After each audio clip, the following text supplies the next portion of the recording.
Posible namang di muna mag-report sa Senado simula Lunes si Senador Miriam Defensor Santiago. Ito'y dahil sa payo ng mga doktor na umiwas muna sa politika.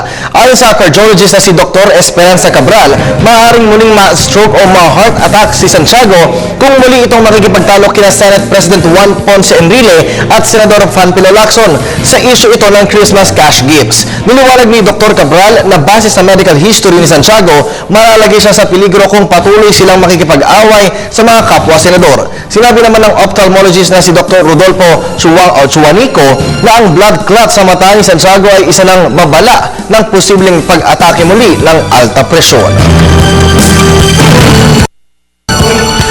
Samantala, habang nalalapit ang muling pagbukas ng sesyon sa Lunes, muling nabuhay ang usap-usapan tungkol sa umano'y planong kudita laban kay Senate President Juan Ponce Enrile.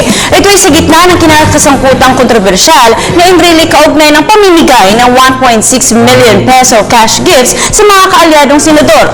Gayunman, sinabi ni Senate President Pro Tempore Jinggoy Estrada na duda siya magiging matagumpay ang pagpapatalsik kay Enrile. Ito ay sa kabilang panibagong issue nga pinupukol si Miriam Santiago at ayon naman din kay Estrada walang sapat na bilang na boto para mapatalsik si Enrile.